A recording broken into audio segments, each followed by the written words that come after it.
He built a movement that spread worldwide.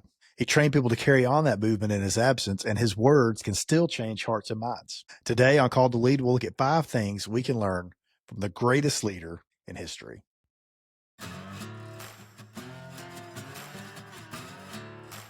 Hello, and welcome to the Called to Lead podcast. I am your host, Colby Rich. Today, something a little bit different. Instead of having a guest, this will be our guest.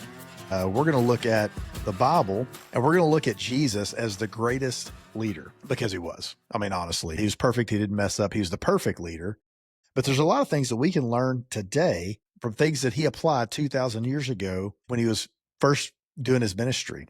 And so we're going to look at 5 things, and there's probably a lot more than 5. Matter of fact, I know there's a lot more than 5, but we're going to look at 5 specific things today that we could do to be better leaders, to lead like Jesus, things that he taught us that we can apply ourselves. The first thing is this: we need to lead by serving. Jesus said in Matthew 23:11 that the greatest among you will be your servant. And there's another place where 2 disciples are asking Jesus, they said, hey, we want to serve at your right and left side. We want to be with you. We want to be right below you on the hierarchy.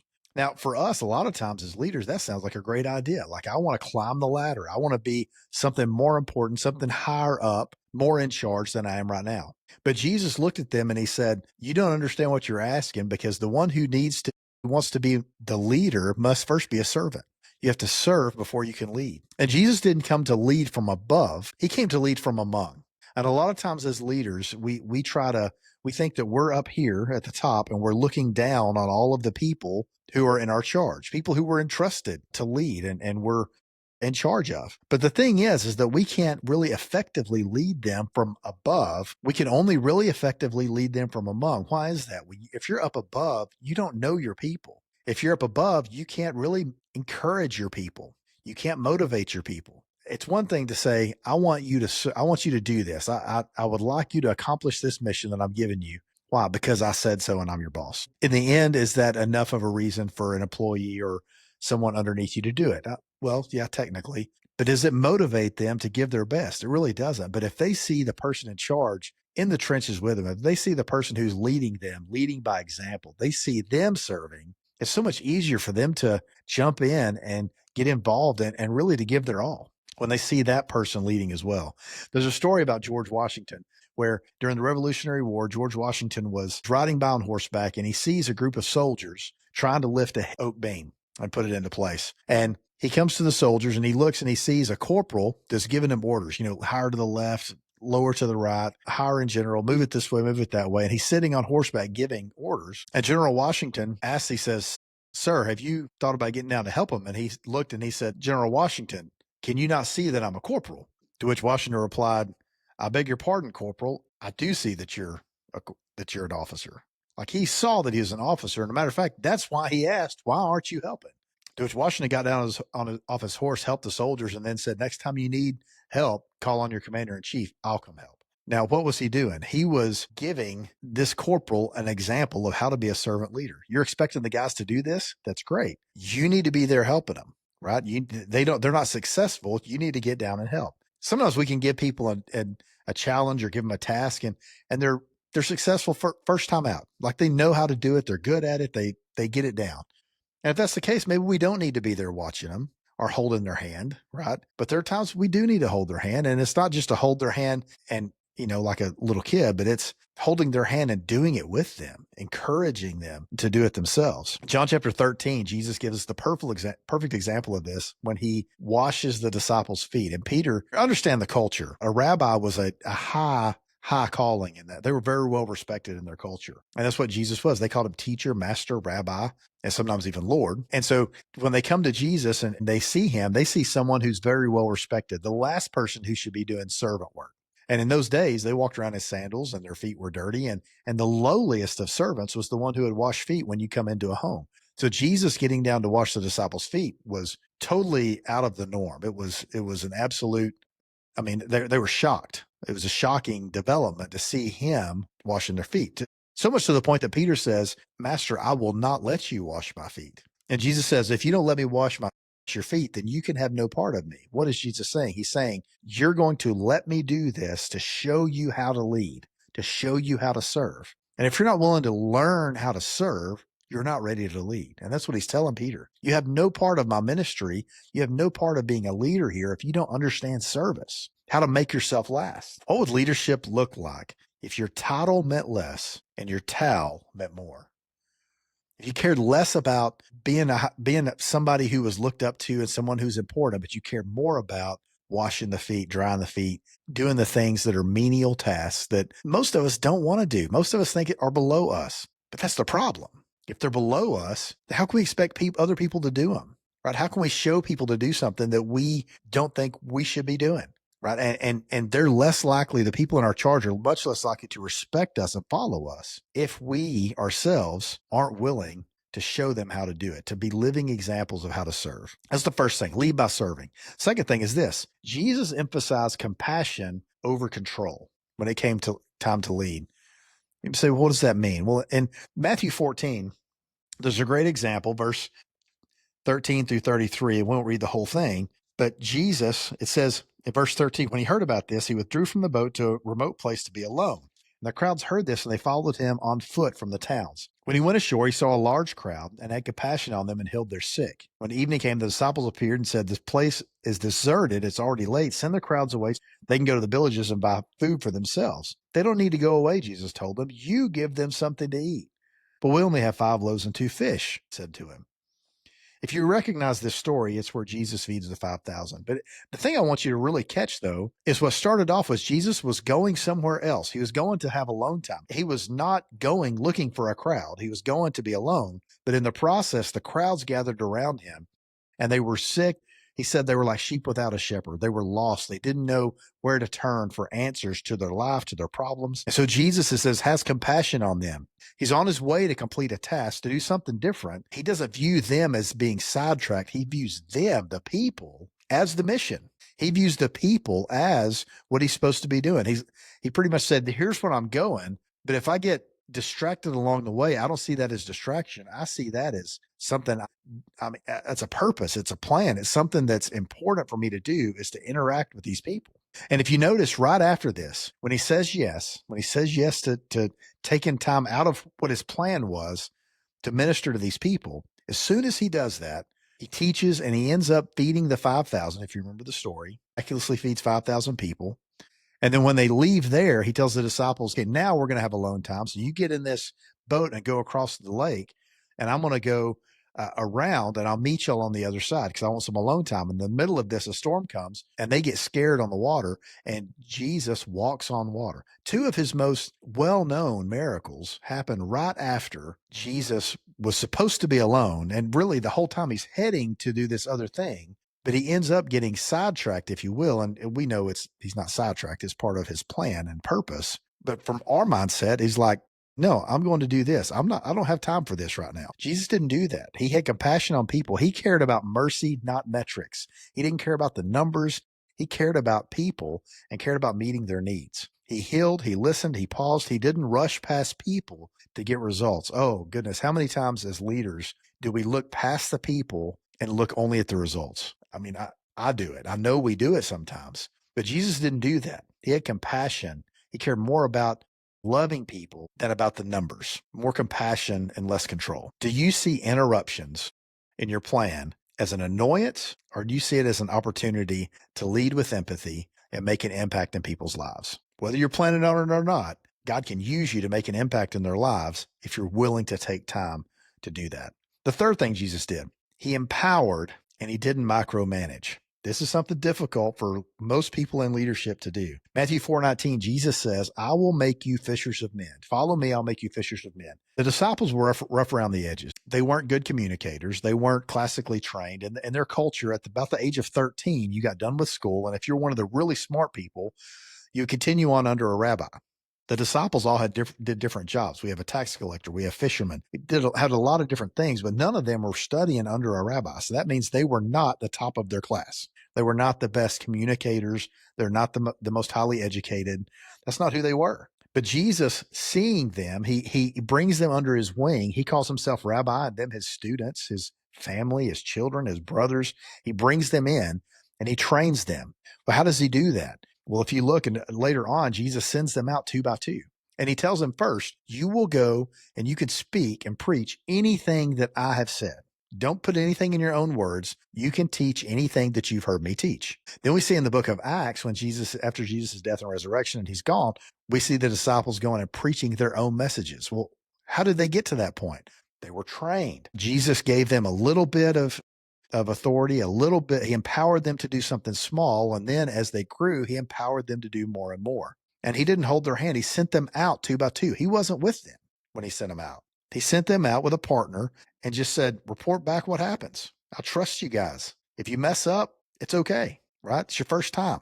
He sent them out. The thing is when we micromanage, what that is, it's a sign of distrust. When we ask someone to do a job and then we look over their shoulder, what we're non-verbally telling them is that we don't believe they can do the job without us. Now, how demoralizing is that? If you had someone looking over your shoulder and if they told you, you can't do this without me, you have to have me, and it's something that you know you're capable and trained to do. I mean, that is frustrating, but we do that so many times. Micromanagement is either a sign that you don't trust your people or a sign that you haven't trained your people. So we don't trust them to do the job that they're capable of, but if they're not capable, it's because we haven't trained them. So the fault still lies with the leader. A lot of times we look and we say, well, they haven't earned my trust. You have to show trust. You have to train and then show trust. If they break your trust, you can talk about that later, but most of our problem isn't that we've had people break trust. It's that we don't trust to begin with, or we haven't trained them, or we don't think we've trained them, right? It's a leadership problem either way. As leaders, we should be trying to make ourselves obsolete. The team should be able to find success without us. And if they can't, it means that we haven't been training them properly. That's the problem. So here's the question. Are you raising followers who need you? Or are you raising future leaders who can go and do the task that they've been assigned? The fourth thing Jesus did that we can do is pray before you lead. The Bible says in Luke 5:16 that Jesus often withdrew to lonely places to pray. Well, what does it mean, a lonely place? It just means a place of solitude, a place where he was not distracted to pray. Before selecting the 12 disciples, before working miracles, Jesus got alone and prayed. He had a better connection to God.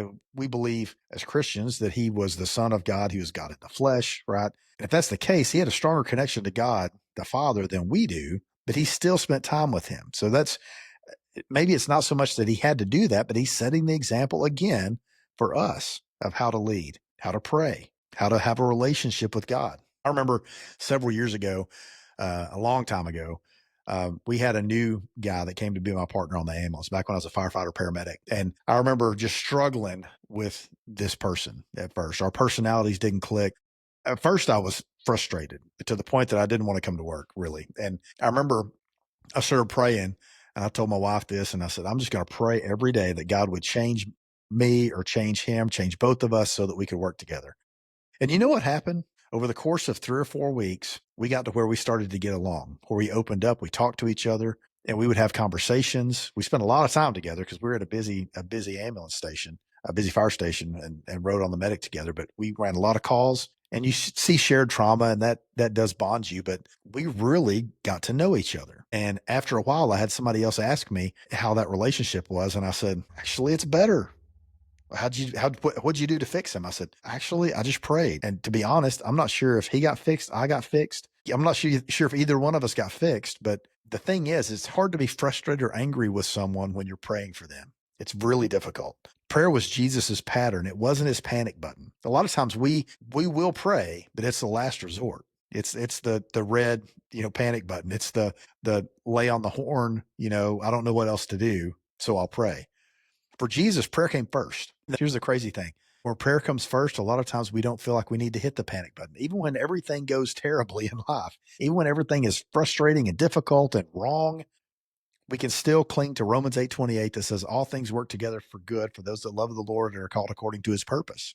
And we can believe that. Why can we believe it? Because we've been praying about it and we trust God. We wake up that morning and we pray about the day. And I can tell you personally, just telling on myself a little bit, the days that I spend more time in prayer, the days when that's a priority, everything seems to go smoother. And I'm not saying it goes perfectly. Things go wrong. Things go wrong a lot, right? That's the firefighter part of my job. I'm a station officer now, but we go on a lot of the medical calls. Things go wrong. If it's a CPR, it's bad. right? If it's a structure fire, somebody's losing property. Somebody, could be injured. If we get called, it's a bad day, somebody's worst day. But even inside of that, I can trust that God's at work and that God's doing something good, that he can do something good, right? That he may give me opportunity to talk to someone or to share with someone. And it may be someone in the community, someone who's a patient, someone we help, or it could be someone that I'm serving with, one of the people who's on the crew with me. But prayer was Jesus's pattern, not the panic button. How often do you pray for those people that you're in charge of leading? How often do you pray for them? I promise you it's not enough. Whatever the number is, whatever the number of minutes you pray, because for me, it's not enough. How much do you pray? Is your leadership grounded in thoughtful prayer, or is your leadership just grounded in strategy? Because I promise if it's grounded in prayer, the strategy will come. If it's grounded in strategy, when the strategy goes out the window, what do you do then? When it's grounded in prayer, though, you have that framework of God's in charge, God's in control. I've prayed about this. I trust him in this. So I can take my hands off the wheel, as Carrie Underwood so elegantly saying, he can take the wheel and I don't have to worry about it. The last thing Jesus did is this, or the fifth thing we want to talk about today is this. He stayed focused on the mission. 249, there's this great passage where Jesus, when he was 12 years old, his family's at the temple and his mom and earthly dad, Mary and Joseph, leave, and they're with a family, a caravan, a group of people. So they don't know where Jesus, with his cousin, with friends, whatever. And then they realize as they get out of town that he's not with them. So they turn around and they go back and they find him in the temple, and they ask him, what were you doing? And he said, naturally, I would be at my father's house. I must be about my father's business, right? So from 12 years old to the cross, Jesus had clarity of purpose of what he was called to do and what he was destined to do. And he didn't chase popularity and he didn't cave to the pressure. What is your mission? What is your mission as an organization? Whether it's a fire department or a business or a church, or you're a mother or father, what is your mission in that? In the area that you lead, what is your goal? What is your mission? Where do you find purpose? What is your purpose? Are you still walking towards that purpose, whatever it is, even when it's hard? I'll tell you, for a lot of us, we don't have purpose. It's really hard to follow the purpose and stay locked into the vision or the mission when you don't know what it is. So many times in businesses, our vision, our mission as individuals is to get through the day, right? Just to get through. But what if we could change our mission, our passion, our purpose to be something greater than that? What if we could do like what the Bible says, to work as if working for the Lord in all things and not for men? What if we do our job to the best of our ability because we know that doing it to the best of our ability pleases God? What if we lead our families to the best of our ability because we know loving them to the best of our ability pleases God? What if we lead those that we're in charge of by being a servant? What if we serve those that we're in charge of specifically because we know that pleases God? We make ourselves last and make them first. And listen, when you have people who trust you and believe that you're willing to make yourself last and make them first, they'll follow you. They'll follow you to the end of the earth. They'll do whatever you ask them to do. But when they don't think that you care about them, when they think you care about yourself more than them, that's when it's hard to get people committed. It's hard to get people plugged in and focused on the mission and focused on the vision, no matter how lofty it may be. If they don't see that from you first, if they don't see you locked in on the mission and the vision and the purpose. So maybe you need to clarify what your purpose is, what your mission is, what your vision is for what you're doing as a father, as a mother, as for me, a fire officer, for me also as a pastor, right? For you as a business leader, whatever you're doing, right? What is your purpose? Why are you there? Why do you wake up every day? Do you have a purpose statement?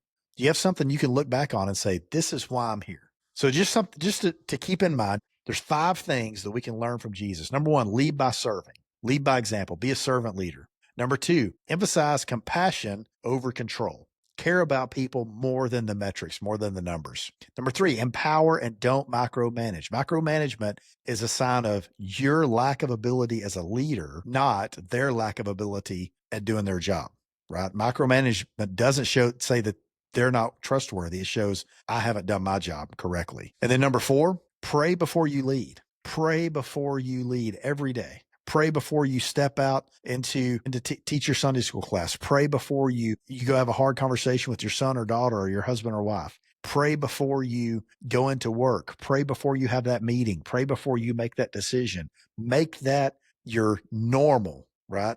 Not your panic button, not the big red emergency stop button. Make that your normal. Make that what you do all the time. And the last thing, stay focused on the mission.